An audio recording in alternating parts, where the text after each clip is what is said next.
All right, you're very welcome to the RTÉ Soccer Podcast. Raf Diallo here, and you probably know the drill by now. We're everywhere you get your podcasts, including YouTube and Spotify. And today we'll be chatting about the boys in green. Now that 2024 is done and dusted from an off-field perspective, and we'll also chat about the SSE Electricity Promotion Relegation playoff, which took place between Bray Wanderers and Drogheda United at Tallaght Stadium on Saturday. So to do all that, I'm joined by former Ireland, Blackburn, St. Pat's and Drogheda midfielder Keith Treacy, an ex-UCD Sheffield Wednesday, Shamrock Rovers and Ireland under-17s midfielder Paul Corry. Lads, welcome along on this Monday morning. And I think first things first, it's not going to be one of the most uplifting of episodes given what happened in the second half at Wembley. And fair to say, Keith, I think there'll be a fair bit of soul searching. I think we can get an awful lot of stuff off our chest here. And look, you don't want to be too harsh because we all know the level of opposition is unbelievable. You know, Jude Bellingham, Harry Kane, Bayern Munich and Real Madrid. And when you look at the lads in our midfield, it's very much a championship midfield. And when you look at their midfield, it really was levels above. But the first 45 minutes gave me so much hope and so much. It just gave me something to be proud of, something to get behind. You could see Harry Kane throwing his hands in the air. Jude Bellingham was doing the same. Looked really frustrated at times, Jude Bellingham, in the first half. And I think Collins stepping out of the back three and going into midfield at times and dropping back, it was really clever. I don't think anybody's seen that coming. So the first 45, brilliant. As soon as Scales gets sent off, and look, it's a wonderful pass, but for as much as I'm saying the Collins stuff worked in the first 45 minutes, if Collins isn't in the midfield, Harry Kane can't play that pass. He'd be able to intercept it. It was the gap between Scales and McGuinness that the ball comes through and Bellingham goes and wins the penalty. I'm not so sure. Maybe this is Irish eyes, Raf, but I'm not so sure the referee needs to send Scales off. Bellingham does him with a lovely little bit of skill. There's nothing malicious in the tackle. It's just mistimed. It's an honest attempt to go and win the ball. He takes the ankle of Bellingham, no problem. Is it a yellow card? I mean, how often have we seen goalkeepers been given the proviso from referees? Oh, well, he went for the ball, so I know he stopped the goal, scored an opportunity, but it was an honest attempt for the ball, so it's not a red card. There was no need for the red card. But having said that, they absolutely, and I've listened to Heimir's press conference after it. The lads saying they've gave up. That's one of the worst things that can ever be thrown at a professional football. Now, never mind playing at international level. That should never be thrown at anybody. And you're looking at it, England didn't really rip us apart with any nice play. There was some nice defending at times, some last-ditch defending at times. But you look at the goals in isolation, Raf. The second goal, when Livramento goes down the wing, Collins and Cullen both have a swing at that on the edge of the 6-yard box and miss it. And then it goes to Gordon at the back stick and he knocks it in. But then the third one is a corner kick that Conor Gallagher scores at the back post, but we lose the first contact at the first post and then he's left free at the back post. The fourth one, the Bowen goal, is a set piece that Bellingham plays to the edge of the box and Bowen just spins out and scores. So and the Harwood Bellis one is a lovely ball from Jude Bellingham, but it's in essence it's a ball into the box. So we weren't outnumbered, we weren't outplayed. They didn't rip us apart. We didn't do the basics of the game well. And having said that, Raf, first 45 minutes, really good. Enjoyed every bit of it defensively. Second 45 was an absolute disgrace. And the lads just gave up. And, you know, I know Heimir sort of pulled back on that a bit, but they did give up and they did throw the towel in. And you cannot do that at international level. You go 1-0 down, you make sure it doesn't go to 2. And it doesn't matter. You need to suffer physically. And us going down to 10 men, Raf, I know it was Scales, a defender going off. But we were never going to be a possession-based team. We were never going to try and bop the ball and keep it. We were always going to be running and clog holes and stop England from playing. So going down to 10 men doesn't really affect that game plan. So it was an absolute capitulation from Ireland in the second half. It was nowhere near good enough. And thankfully now our next game is not until March. And hopefully the lads will go away, find some form at their respective clubs. And March might be a little bit better. Yeah, the sun will come out on the podcast later on, and you'll have more positive things. I feel better already, Raf. You got that off your chest. Obviously, we'll talk about the 1-0 win over Finland later on as well, and also the first half in a bit more detail. But I think we do need to still parse through the second half of this 5-0 defeat to England in what was the final group game of this Nations League. And Didi Hamann, Paul, was talking about I suppose, a lack of maturity within the squad. Is that something that's evident to you in how things unravelled? Yeah, potentially, Raf, and I don't think the period of results that squad has helped over the last period of time with the lack of results that we've managed to get, and you could actually see the belief and the confidence drain from the players' body language when we went 1-0 down. I think at that point, it maybe does come back to your more mature, more experienced players just saying, okay, let's damage limitation here. Let's sit in and protect this scoreboard and ensure that it doesn't run up to 3, 4, and 5. And we didn't do that. And you could potentially pin that to a lack of maturity within the squad and a lack of experience within those situations. But to like Keith's point, we weren't really carved apart, Raf, for those goals. And I think that's the one piece that will really worry a lot of people is the nature of the goals was set pieces. It was balls into the box. 10 or 11 men, it doesn't really matter with situations like that. You just defend what's in front of you, do the basics well, you be aggressive, and you see through situations like that. And if you get out of there with a 2 or 3-0, you accept it and you move on. But there was no real sign of presence, particularly from a defensive point of view. There was no sort of pride taken with regards to how we defended when we went down to 10 men. And there was no aggression, kind of even without the ball, to try land a tackle or just to try keep people out of our 18-yard box. So I think that is a definite worry. And I think Diddy is right to say that there was a lack of maturity, because I think experienced players just sit in, get your 2 banks and just defend what's in front of you, force the ball wide, and then defend balls when they come into the box. So the nature of the goals is really worrying. So that is something I'm sure that the management team will be looking at and trying to understand how it is they can fix those situations if they are to kind of come about again. To Keith's point, the first 45 was really good. I thought, when you compared it to the first game that we played against England, I didn't think when we played them in Lansdowne Road it ever looked like we were actually within the game. I thought in that first half yesterday, we caused them a couple of problems. Our defensive shape was really good.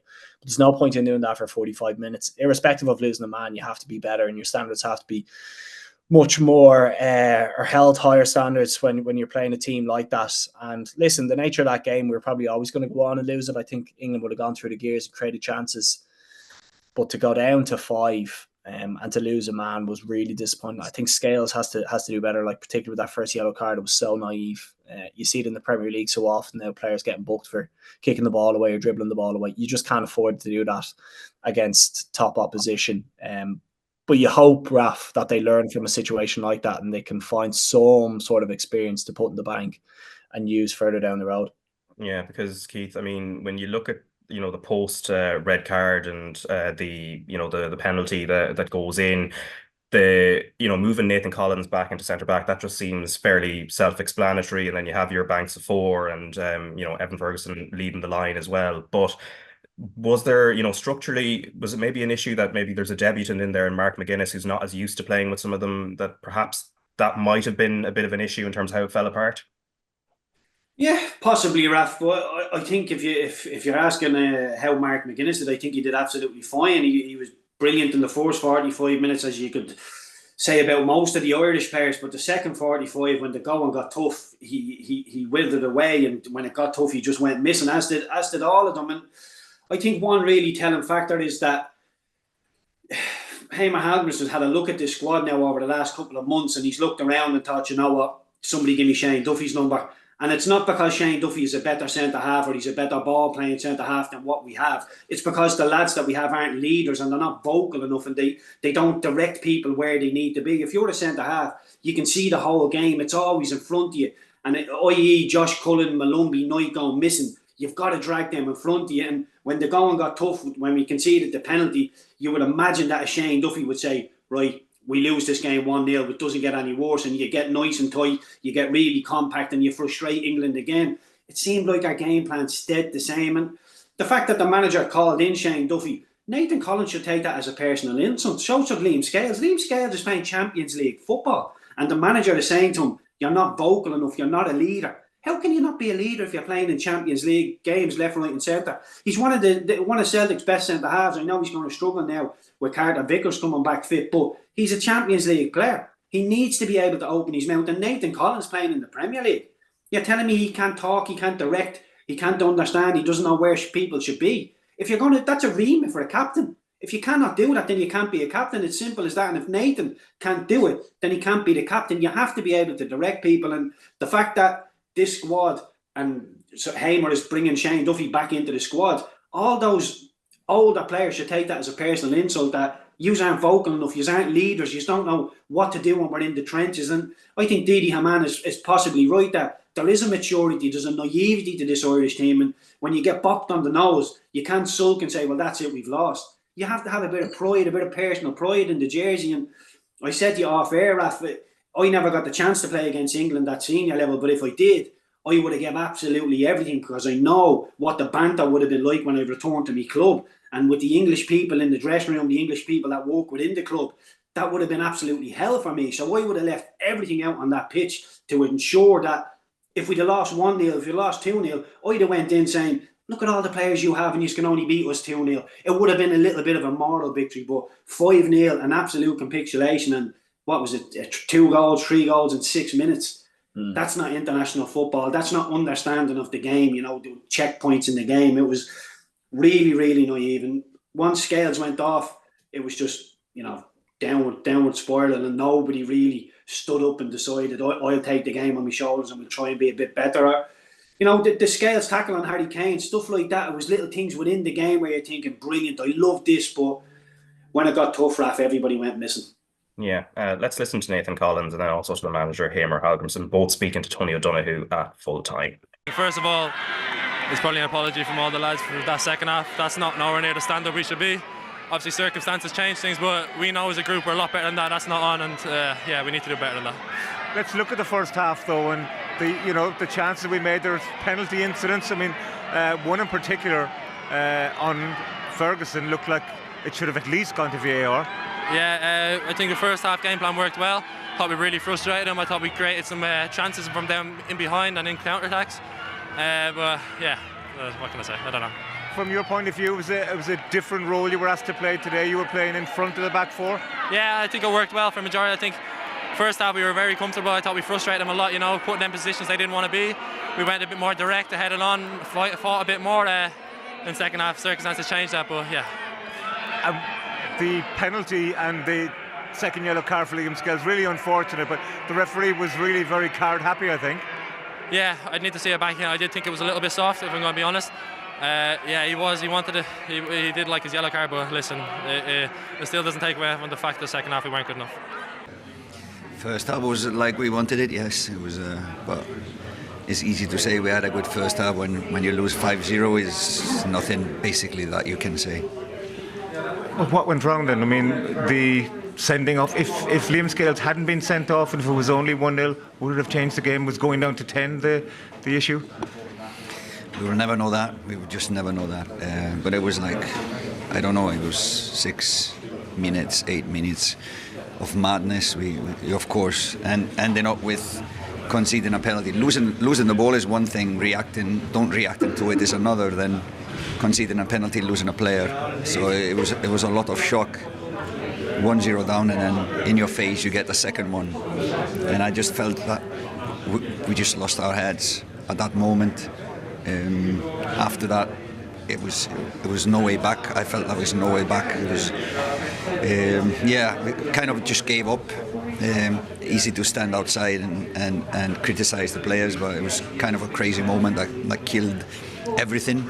Not only the game plan, but the momentum, the fight seemed to be taken away from them. So yeah, is hardly anything I can say now.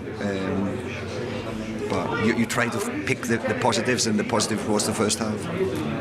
There were 2 penalty shouts in that first half. Certainly the one on Ferguson should at least perhaps have gone to VAR, do you think? Absolutely. Their excuse was they thought that their own player or it was their player that played the ball. I just don't agree with it, but like I said before, complaining about some things when you lose 5-0, you shouldn't do that. Did you look at the one on Smodics then as well, who was also touched in the box? I didn't see that one. When you look then at the yellow card that Liam Scales got, I mean, is that something that you're going to be angry about? Because if you get easy yellow cards like that, the second one is always likely to come. No, I think it's okay to give a penalty, but I never think this is a yellow card. the advantage is that you give them a penalty. So I didn't see the need to give a second yellow for this. But things like this happen. Sadly for us, it just totally changed the momentum of the game, and from then on it was tough. All right, so Heimir Hallgrimsson there, and before that, Nathan Collins. And it's kind of interesting, Keith, in terms of the psychology of it, in terms of what he's saying, losing heads, giving up, kind of phrases like that. But what can an international manager do with the limited amount of time that they have with a set of players to try and fix that? I know he's been open to the idea, maybe bringing in a sports psychologist, but is that actually workable at international level? I'm not too sure, Raf. I think the time frame will dictate that it'll be very, very difficult to change lads' mindsets. And I think we've seen, if you go back to the Finnish game, the second game against Finland, sometimes you see there was Liam Scales going and pressing on the left wing, Cullen going and vacating the midfield, Jason Knight doing the same. And they're doing that not because it's the right thing to do for Ireland, but it's because of what they do for their club. And it's just second nature. A ball drops, flick it, a half-second decision, and you start going, and before you know it, you're in a place you shouldn't be, and you think, right, well, I'll just go all the way. And it's those little split-second decisions that they're getting wrong. The decision-making hasn't been great. So I'm not too sure how Heimir gets them on the training ground and changes all of that, because, like you say, lads will be coming in with bumps and bruises, difficult times of the season. You probably only get one real session where you can do a little bit of physical work. The rest is rondos, little technical tweaks here and there. It's not real physical output work. You do that at your club. So very difficult for an international manager to really implement his game style. And again, Raf, we go into why he come into the job so late. He probably could have took it a little bit earlier. I know the FAI took their time over the appointment, and we're paying the price for that, because we're experimenting in Nation Leagues games that people are basically akin to a friendly, but they're not friendlies. They're competitive games that we're treating like friendlies half the time. But look, even I'm not sure where the squad goes from here. I'm looking at McGuinness, and I think McGuinness did fine. But if you're Matt Doherty and you're thinking, Darragh O'Shea is playing right back, I'm a natural right back, he's putting his centre half in for his debut and putting his centre half out at right back, my God, he doesn't fancy me whatsoever. And he's trying to tell him he does, and then he's not picking him for the squad. Then he's starting him, then he's not back in it, then he's back out of the team. And you're thinking, Matt's head must be all over the place here. And Troy Parrott is probably one that is absolutely infuriating on the outside as well, because Ferguson is not playing an awful lot of minutes for Brighton. I'm not sitting here saying Ferguson shouldn't be playing, Raf, but if you're Troy Parrott, you could understand how he might be a little bit annoyed at the situation. Doing really well at his club, scoring goals, looks a real threat, but not getting a lot of time for Ireland, not even coming off the bench. So I'm not sure. I think the mentality is a little bit all over the place. I think there could be a little bit of head loss all over the place. But, people saying you lose your head in the heat of battle, that means you can't be trusted. If a manager thinks that about you, then you can't be trusted. And with the World Cup qualifying campaign coming up, we're going to have two big hitters in our group, Raf. And if we look at the Greece and the England games in the Nations League group, we were outplayed in the vast majority of those four games. We didn't score a goal in the two games against England, the two games against Greece. We conceded 7 against England over the 2 games and 4 goals against Greece. We're not giving ourselves a chance in the big games. And we're going to have to nick points. If we want to get out of groups, we're going to have to nick points against the bigger teams. And the first 45 minutes, I was hopeful. I was thinking, my God, there might be something here. But the second 45 absolutely blew that away. Yeah, and that first 45, Paul, would it be fair to say that was the best 45 of, even though we did beat Finland, but it's the best 45 of the 4 halves of football played this month?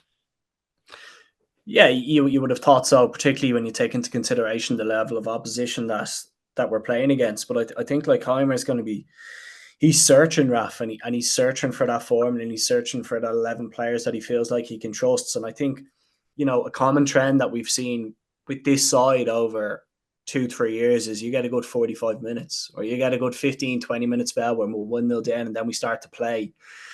And it's when you try to build on that, maybe he's getting lured into, okay, I've found a decent sort of recipe that works with this squad, and then you go out and you play in the next international and it lets you down. So I feel from him in the sense that he can't seem to strike a starting 11 that he feels really comfortable with. But I think irrespective of the players, that we put out there. I think the way we set up against England in the first 45 minutes yesterday made sense. I thought we were quite difficult to break down. We were quite difficult to play against.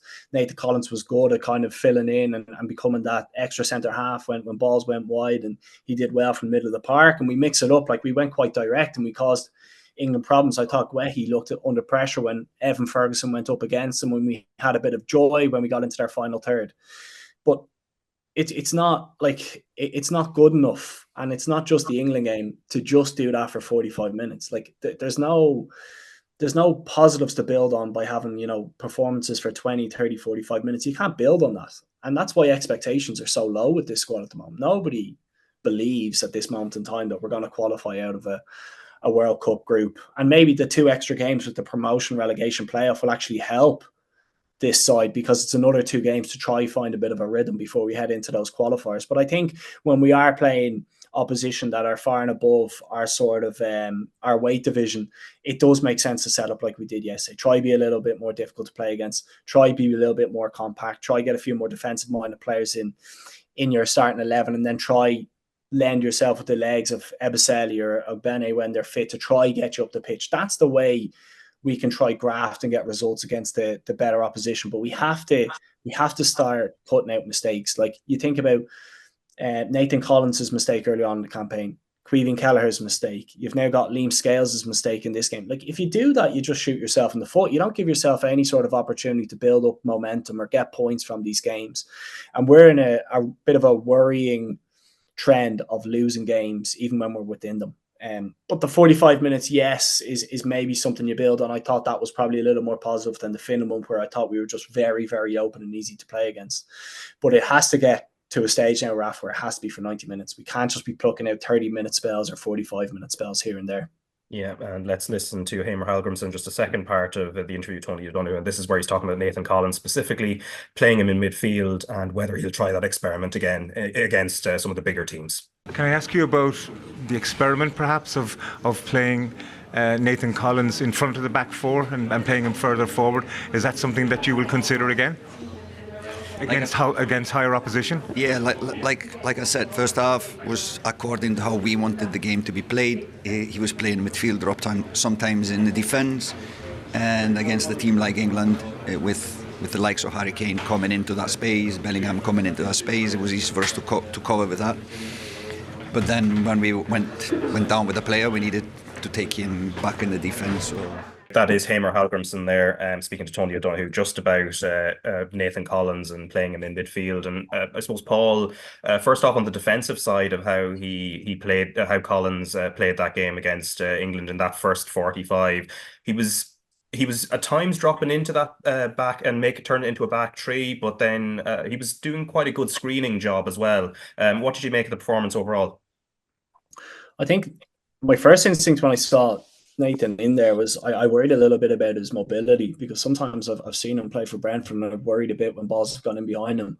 But I thought he did the job really well. I thought he looked really comfortable within there. He brings, a physicality and a presence to the middle of the park that maybe we're missing. Like, Josh Cullen is a very neat and tidy player. He'll get amongst you, but his presence isn't massive. And Jason Malumbi runs out of the middle of the pitch far too much for me. So I thought Nathan did well just to kind of anchor in there and give yourself a little bit of protection, particularly to Scales and McGuinness. And then his natural tendency is to pick up good defensive positions. I think of balls when they went into wide areas, thought he did well to kind of cut them out at the front post. So I thought he was good in there. I like the presence. I like the size. It's obviously a role that he's not too used to playing, but I thought he did well, particularly in that first 45 minutes, just to kind of bulk us up in there and give us a bit of a protection in front of the two centre halves. And that's what's needed, Raf, because if you look at any game we play, we don't really own possession of the ball, and we don't really hurt teams by playing through. So maybe you are better off sacrificing maybe somebody who's going to try play through the thirds and put in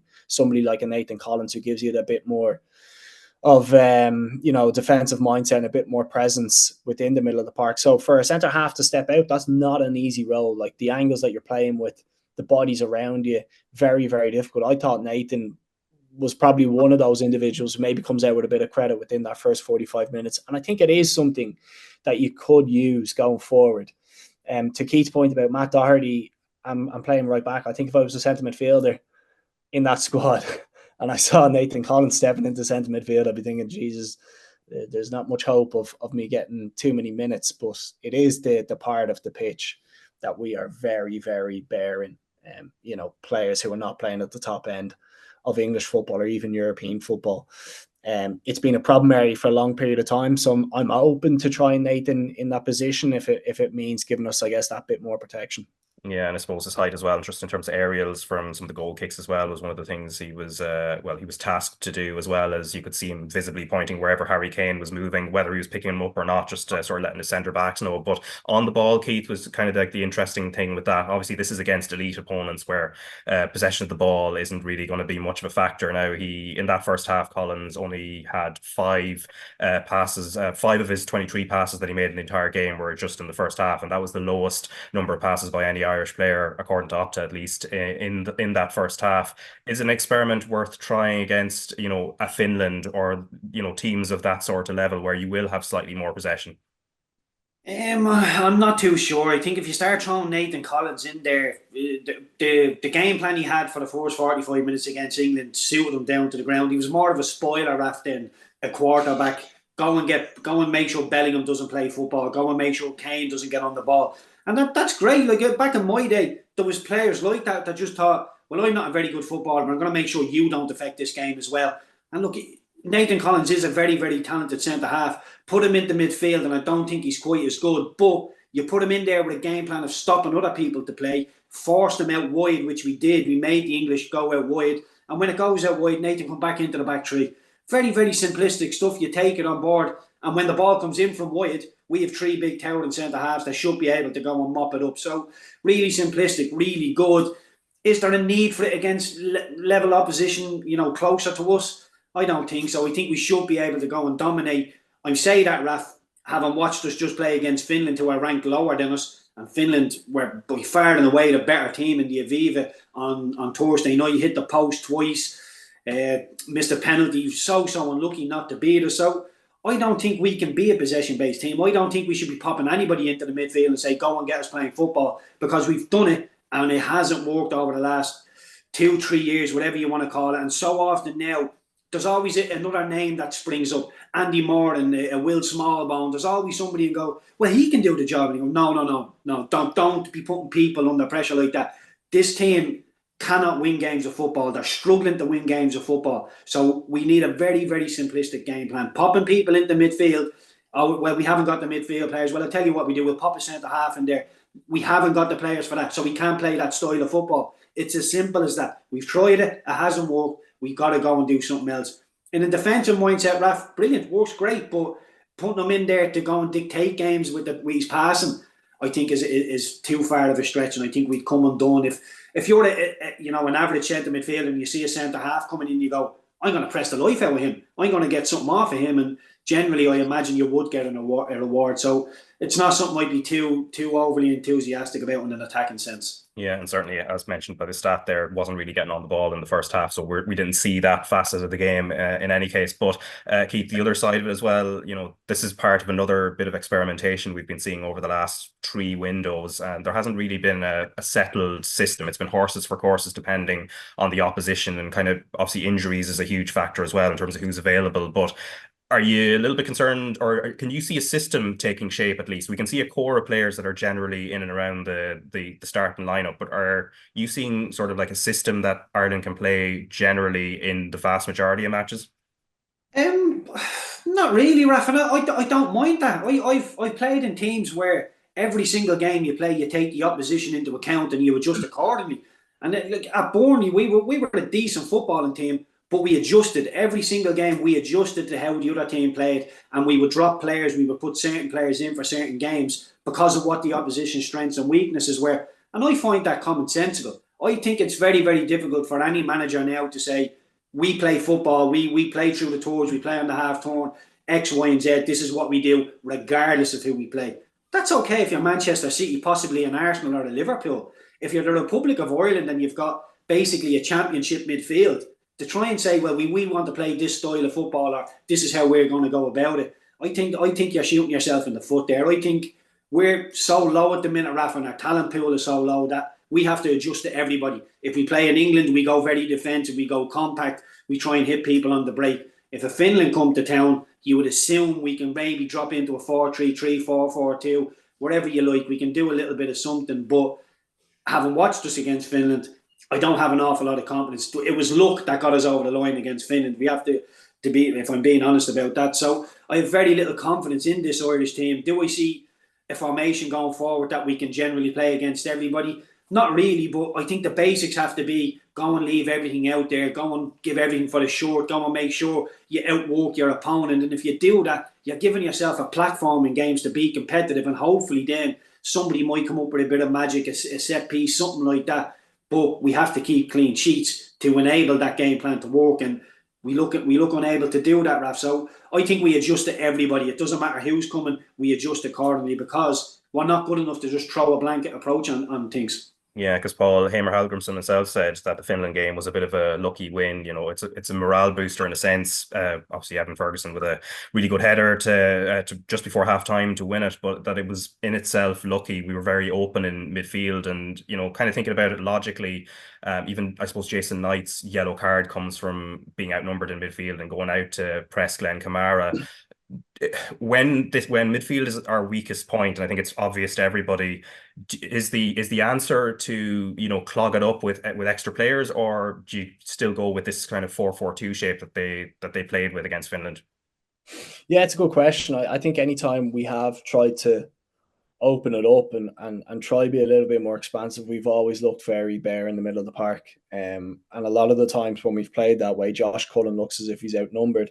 And if you think back then to the number of goals that have been scored from outside the box against us the last 24 months, like that's a consistent theme, Raf, that you see with Ireland when we try to open it up a bit. We don't play with enough control that we can make it expansive and we can expect to kind of dictate possession and create a number of chances. We can be a little loose, we can be sloppy, and when our midfielders run out of the middle of the park, we look like a very easy team to get up against and create chances. And if you think back to the Finland game, I mean, Caoimhin Kelleher has had to pull off a number of saves. So he's had the penalty situation. Nathan Collins makes an unbelievable block to flick it onto the post. And on another night, Finland could have scored 2 or 3. You know, that's the honesty of how that game could have panned out. So we were very, very lucky. So it ponders a question in your head. If we can't do it against Finland at home, should we be trying to press forward? To the Keith's point, like with this style of play, we don't necessarily have those players, particularly in the middle of the park, who can actually give you that element of control. And if you want to play possession base, if you want to make the game very expansive, you have to have players who can kind of dictate the tempo of the game, who are willing to accept the ball in pressurized situations, who can find a pass forward and who can hurt opposition. A lot of the time we're going backwards and sideways, and it's very easy to initiate a press off that. And then it's very easy to actually, you know, win possession of the ball high up the pitch. And when we've done that previously, we've conceded a lot of chances and a lot of goals. So it comes back to balance, really. You know, I don't think we can be so predictable that we're going to play out from the back because we haven't got the players. But at the same time, people probably don't want to see us become this route one team. I think it's finding the balance between the two, where we can maybe draw teams onto us, but still hit it long into Evan Ferguson and get bodies around them. And if teams sit off, then we have to try find a better balance to our play when we're playing forward, that yes, we can pass the ball, but we can't leave ourselves open at the back. And that's what it'll always come down to. The top nation teams, Raf, it's going to be back to the wall. It's going to be difficult to beat. It's, you know, getting 2 banks of 4 and trying to see out moments of pressure and try to nick something at the top end of the pitch. The likes of Finland and any teams in B, and actually some of the teams in Group C, I'm not convinced we'd be able to own possession. No, some of them are decent. Those teams. Like it's find a balance. It's trying to keep the door shut, like Keith's point, keep clean sheets, but then try find a little bit more going forward. That naturally brings itself back to players. We don't have the players really to do that. So it's finding the balance and trying to maximize what we can out of the squad. Yeah, because I suppose even in the Finland game, while it is 4-4-2 off the ball, as Stephen Kelly pointed out at halftime in that game, it was a bit of a shape shift with O'Dowda pushing forward, and then you end up naturally with a back three while you're on the ball, and Ebosele playing one wing, and then I suppose Mikey Johnson tucking in and O'Dowda slightly further forward. But it's all about trying to get that front two, Keith, and what Heimir Hallgrimsson clearly wants to do is try and get Ferguson and Smodics close together and playing almost in a 2. And Owen Doyle was saying like he was happy with quite kind of the chemistry between those two players, although we kind of been here before 2 years ago. We were very excited when Parrott and Obafemi put Scotland to the sword. And while we may be happy with the front two as it is, like what did you make of the chemistry anyway? But what you saw against Finland between those two players? Yeah, it was something that I enjoyed. I wouldn't call it your stereotypical big man, little man, but Ferguson is a bigger. Schmodix would be the one giving you the legs in behind, but Ferguson dropping deep as he likes to do, getting on the ball, Schmodix stretching them the other way. It's just sensible football. If somebody wants to drop in with him, okay, then we flick it in behind. And yeah, it was something, the Schmodix goal that was disallowed for offside when Ferguson plays it through. That's the stuff that gets your mouth watering when you think, oh God, dropping in there, playing on the half turn, passing the ball forward, and more importantly, somebody actually running forward in behind. It was good stuff, but it's against Finland, Raf. They're the type of little sparky moments that we need against the bigger nations. We can hurt people. It was against Finland. This is not any sort of European heavyweights, and some of the mistakes in that Finnish game were so basic. You play a 4-4-2, really simplistic stuff. The one where Nathan Collins gets a block on it and hits the post. If you rewind to how actually Finland get at our back four, Knight goes missing, just goes pressing the ball.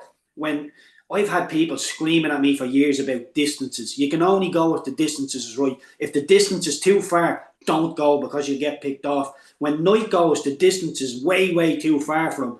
And as I think it's Kamara, he fakes as if he's about to pass it across the pitch, and Cullen goes on a maybe. He thinks, oh, well, I'll go and press now, I might nick it. And he plays the ball in behind him. And all of a sudden, Finland are in. They've opened up the whole of the pitch. But if somebody can communicate and tell Jason Knight, don't go, stay with me till we find a better time to go, it's just communication, Raf. We're not a possession-based team. I think we've proven we can't keep the ball very well. And when we do have it, it's very hard for us to go and hurt people from open play. So what we have to be is a very effective out-of-possession team. How can you be a very effective out-of-possession team when nobody communicates, when you don't have leaders? We don't have the players to play football, and we don't have the leaders to be rigid and structured enough without the ball. It's so difficult, Raf. I'm not sure how Heimir finds a balance here. It's difficult looking forward. It really is. But it was great that we got the 3 points against Finland, but it was a lucky 3 points in the end. And it's very difficult to get behind a trouncing against England and a lucky win against Finland. We're limping over the lines against teams that we should be able to dominate, which is very worrying moving forward. Yeah, and concerning when we look at the Nations League playoff draw, which will be made on Friday at 11 a.m. Irish time. So the potential opponents now, for sure, Armenia and Slovakia are definitely going to be in the draw. They're 2 of the 4. Kosovo and Bulgaria, as things stand as we're recording now, are currently second place in the League C groups as well. Either way, ties will be played on the 20th and 23rd of March and on a home and away basis. And then the World Cup qualifying draw as well will be on the 13th of December. And we're likely, as it looks at the moment, to be in a 4-team group. And the benefit of that, Paul, I suppose, is that if you're in a 4-team group, the June window opens up, and that's another period for experimentation, trying to bed things in. Yeah, and it comes back to, I guess, when the appointment was made. Like, we've been experimenting an awful lot in this Nations League campaign, and really it would have been beneficial if Heimir Hallgrimsson had 2 or 3 friendlies in the lead up to this Nations League campaign, whereby he could put a bit of a stamp on things, or he could start to get an understanding of the players, of the shape and what works best. So actually falling into this promotion relegation battle, like I mentioned earlier, and giving us 2 more games home and away, could be beneficial. It's another chance to experiment against a team who are in and around our kind of weight division and see how it is we can set up and see how it is we can potentially navigate our way through it. Winning games, I think, is very important for this squad, and albeit it was very lucky against Finland, I think you can take some bit of confidence from that, and you can take confidence from the win away from home, and that is certainly something to build on. How we then start turning some of those defeats, like losing home and away to Greece, into draws, is probably the next step for this side. And if we can get an opportunity to do that over home and away promotion relegation playoff, well, then it's another opportunity for the squad to kind of build on some of the positives that we've had from this group. The World Cup qualifying campaign, like I mentioned, 4 teams in a group, that's going to be very difficult, I think, to get out of. There's very little margin there to kind of get ahead of the top seeded teams, and just with the form that we've shown, we don't really look like we're capable of going through a qualifying campaign and being consistent enough to pick up enough points. So it's building. It's about putting building blocks in place. The more games we have, the more consistency we can find in selection and consistency in performance, the better for the manager. But not an awful lot of these players, Raf, are playing consistently for their club, which is a major problem. Like, some players are coming in trying to get minutes while playing in international windows, which doesn't help. But it's going to be difficult. I think it's going to be difficult for the foreseeable with the talent pool that we have. It's going to be hard to get results. It's going to be hard to get out of groups and qualify for major tournaments. People are going to have to be realistic and patient with this manager. I like him. I like the way he comes out. I like his interviews. I like his honesty. He doesn't try kind of paper over the cracks. He's very to the point. And he was last night with that England game. And I think he's honest enough to understand that we don't have the qualities to be that open, expansive team. He'll try experiment again with these games to see what sort of formula he can come up with to try give ourselves the best opportunity to win a matches. And that window, it is another good opportunity to do that. What I thought was very telling when Heimir did the interview before the Finland game. He said, I've just been in the dressing room and it's a bit relaxed. It's maybe a bit too relaxed for me. And I know he's pulled back on them comments, but it looked like a very relaxed performance. And I've been in Ireland squads. I've been out in the hotel before, just your bog standard international games. But the likes of a Robbie Keane or a Richard Dunn, a Shay Given, Damien Duff, John O'Shea, you go for breakfast and there's something in the air. You can smell it. There's something big coming. And you're just on your tippy toes. The hair on the back of your neck is standing up. Because these lads, something in them changes and it filters through all the squad. And for the manager to be in the dressing room and then say, it's a bit relaxed for me, and then we go and get a lucky win against Finland, so everybody's prepared to just let that go because we got a lucky win. I think that's a very telling insight into that dressing room. And if you're that relaxed before the game, great, listen to a bit of music, do some stretching. But you should be thinking about the game. You should be fully tuned in. And there should be a little air of nervousness. There should be butterflies in your belly. You shouldn't be too relaxed. If you're too relaxed, you're in the wrong sport. I think it's very telling. I think there's been some really big criticisms thrown at this Irish team over the last couple of months with the stuff that Glenn Whelan has said, Heimir saying they're too relaxed. It doesn't hurt them enough when they lose. They gave up. They lost their heads. These are some of the worst insults that can be thrown at you as a professional footballer. Nathan Collins is coming out and saying, I'm sick of losing, I'm sorry about that performance. You need to stop now. It's all about performances. We need to see how much is care on the pitch. But as I say, Raf, this will all be forgotten about because we don't play again until March. But thankfully, we can forget now for a while. Yeah, and of course, as I said, we're not playing till March, but at least we'll know what the playoff draw looks like in terms of the picture, and then also the World Cup draw as well. Not that will make anybody feel much better either, depending on what comes out of either of those draws. But let's switch focus now to the promotion relegation playoff in the League of Ireland, because of course Drogheda United have followed up winning the FAI Cup by holding on to their place in the Premier Division, beating Bray Wanderers 3-1 at Tallaght Stadium. And I suppose, Paul, first off, there was maybe the only slight concern from Drogheda United point of view was whether there would be either a literal or figurative sort of hangover from the FAI Cup final. And certainly from the first minute of that game on Saturday, there was no sign of that whatsoever. They showed their superiority. Yeah, and they were very professional. I imagine how they went about managing the week. And I was probably in that sort of mindset as well, Raf, wondering whether or not, anything can happen in those once-off games, a sending off or a penalty or anything can kind of sway a once-off relegation playoff final. But I thought Drogheda were brilliant. They've shown a lot in the last couple of months in both the league and the FAI Cup to kind of give yourself a bit of belief that they are the real deal. And they backed up absolutely what they did in the FAI Cup final against Bray. I think a lot of people were pointing to the front two when they were talking about the cup final, Piero and James Taylor. It was probably the front two more yesterday than it was in the FAI Cup final that stood out. I mean, Franz Piero could have had 4 or 5 with the number of chances he had. But the goals that he did score were very well taken. He caused Bray so many problems. And he will continue to cause teams problems if he remains at Drogheda, because he's got so much to his game. He's big, he's physical, he can run in behind. Very good finisher when he gets into those dangerous positions. And ultimately, when you have those two players at the top end of the pitch, when you play in opposition from the first division, you probably do have enough to get over the line. But, Kevin Doherty and his side deserve a huge amount of credit, because going back to the break, a lot of people were writing them off. They looked dead and buried. They were 5 points adrift at Dundalk, and then they managed to kind of galvanise themselves. They brought in some good players that certainly helped the squad, but I think the consistency performance is something that's maybe surprised me and surprised a lot of people over the last number of months. The performance against Derry in the FA Cup final was brilliant. I think the one yesterday on Saturday was very professional. They showed a lot of control in their play. Darren Markey was good. Shane Farrell and Ryan Brennan, that three in the midfield, worked very well together. And like I mentioned, when you got those two players at the top end of the pitch, they can cause teams a hell of a lot of problems. So it's brilliant for Drogheda. I also think it's beneficial for the league because we want as many full-time teams and full-time players within the Premier Division to try improve the quality that we see each week. And I think Drogheda over the last number of weeks and months have shown that they can be a force within the Premier Division. And they've got a very good setup. They've got good players within the building. They've got a manager who knows how to get results. So I thought it was good for the league yesterday, and I think Drogheda have shown a hell of a lot over the last couple of months that is to be admired.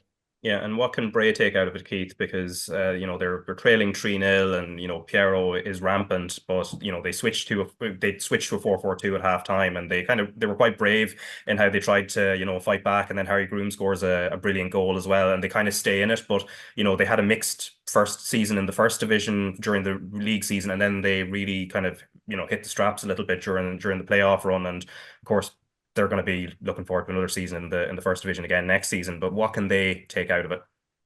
Yeah, I thought it was competitive, Raf. I think 3-1 is, I wouldn't say a flattish Drogheda, but Bray will probably be thinking it wasn't quite as one-sided as that. Once Harry Broom gets the goal and you're thinking, right now, you need to go and build on that. I thought Drogheda, at certain moments in the game, the big moments in the game, just controlled it really, really well. And I thought it was a really mature performance from Drogheda, because obviously being the Premier Division side going into it, you'd think they'd have a little bit of ego, just won the FAI Cup, but they were happy enough to let Bray have the ball in certain areas and say, okay, you're just going to have it there. We won't go hunting you, because Bray were trying to suck them on, play some little passes, get local, and then go from back to front early. But Drogheda were really loose in the press, and they were comfortable with what they were doing.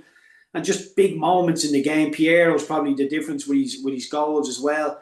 So excellent from Drogheda, really, really good. And I think all the weight was on this game for Drogheda. Really, the FAI Cup is a massive bonus for the club, for the town of Drogheda. But they needed to stay in the league. It was their bread and butter to stay in the league. Kevin Doherty's remit was to keep Drogheda in the league this season. So had they won the FAI Cup, got themselves into Europe, and then been relegated, it would have been a crazy set of circumstances. So brilliant, mature performance from Drogheda. But I'm sure Bray, they kept the ball well. They were decent, maybe a little bit passive in possession at times, but I think it was competitive enough, Raf. I don't think you would look at that game and think that was a First Division side against a Premier Division side. It was fairly competitive, but Drogheda being so comfortable out of possession and having that little bit of class in the middle with the likes of Shane Farrell, Darren Markey, James Taylor up front as well as a big, big threat. So Drogheda just probably having that little bit of class, that little bit of know-how, it gets them over the line.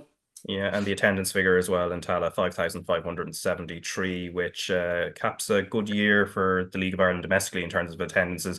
The figure going over the 1 million mark for the first time for the number of people who attended domestic and European matches involving both the men's and women's League of Ireland sides across 2024, and coupled with something we talked about last week, Paul, which is the funding for a certain number of stadium projects. So Bohemians, Sligo Rovers at the Showgrounds, and then Wexford's plans for a new stadium as well.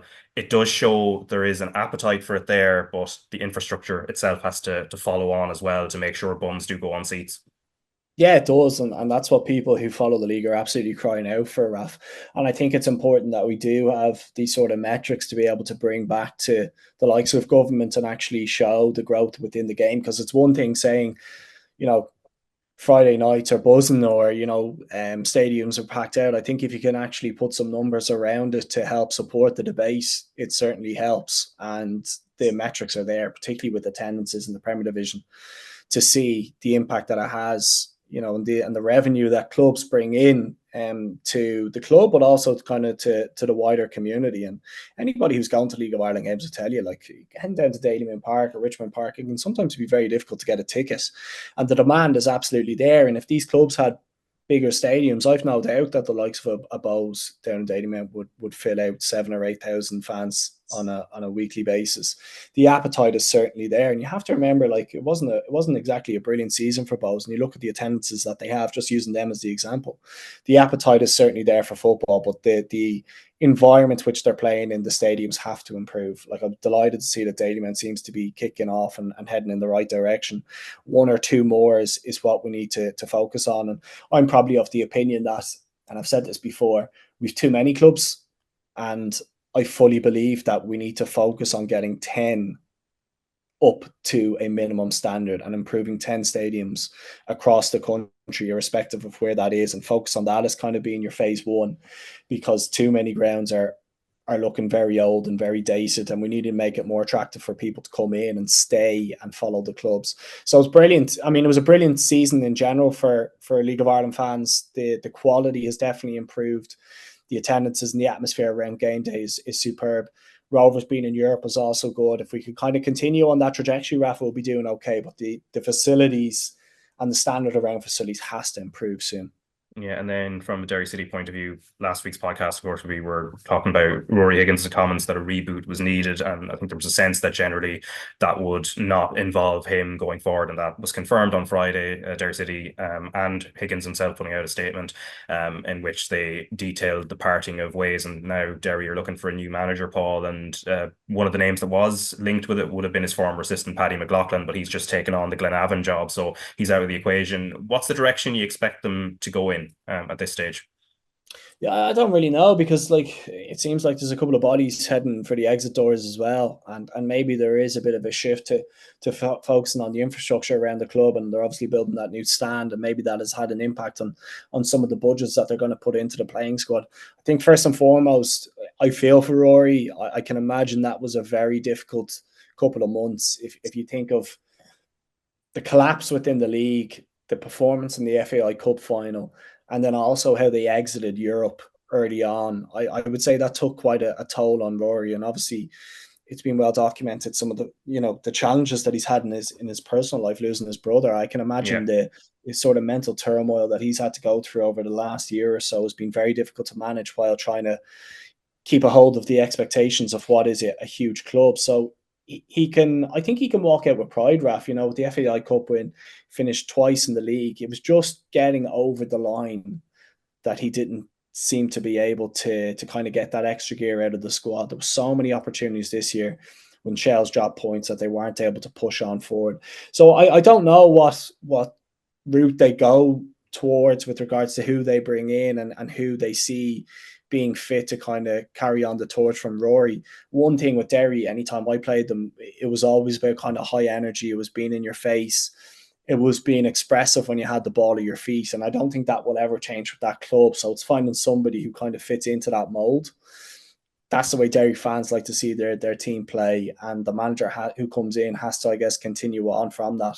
But whoever comes in, I think it's going to be interesting to see what squad Derry have. Like, they obviously tried with bringing in a lot of experience and league winners, and there was a huge contingent from Dundalk who came back to Derry. Be interesting to see who's there next year, and maybe if the manager comes in, who he wants in the building. But you would certainly expect that they'd be one of the top half teams next season. Yeah, and I suppose finally as well, of course, there is a lot of movement at this stage with players out of contract, Keith, and players moving to other clubs and having their moves confirmed. And at the moment, Bohs have moved early under Alan Reynolds, with Colin Whelan signing, and then Niall Morahan, the Sligo captain, as well, joining. And then Sligo losing Morahan, but also Simon Power then moving to Pats as well, and Ellis Chapman seemingly out of contract as well. So Bohs look like they're trying to hit the ground running in terms of getting a shape on their squad for next season. But Sligo as well have a few concerns there about some key players leaving. Yeah, I think that seems to happen to Sligo quite a lot. My mind goes back to Max Mata going, and it really hurt them as well at that time, and Morgan leaving as well, going to Bohs will really hurt Sligo. But it's great to see Bohs doing some early business. Obviously, it was crying out for them. They needed some players more than Alan Reynolds' mould, and you can see there's so much potential there at Bohs. They should be doing an awful lot better. As Paul says, the fan base is massive. With a bang average season, they're still banging down the doors to get in with the attendances. So if they found some success, I think it would just breed more success with that club. Possibly a sleeping joint, Bohs. So brilliant to see the early signings they've got, but yeah, you do worry for Sligo, Raf, but Johnny Russell up there knows what he's doing, and you'd imagine he'd be able to unearth a couple of diamonds and get them ready for the first team. Yeah, for sure, because they would have been tipped to struggle this season, but they proved everybody wrong, of course. And John Russell, of course, with a 2-year contract as well, after doing a brilliant job over the 2024 season. But anyway, that brings us to a close. There will be live Champions League coverage next week, plus on Friday week as well. The Girls in Greens Euro 2025 playoff first leg against Wales will also be taking place. We'll have live coverage of that as well, so we'll bring all the details about all of those games on next Monday's podcast. Hope you're both feeling better anyway before we leave. Keith, Paul, how A lot better, Raf, a lot better. Did you get it? Did you get everything out of the system? There was like some ambient lighting that was going red in Keith's background whenever he was talking. I might see you next week after Arsenal playing the Champions League, Raf. I might need to vent again. Okay, fair enough. So we look forward to that anyway. But anyway, for now, Keith Treacy and Paul Corry, thanks for coming on this week. Cheers, Ralph.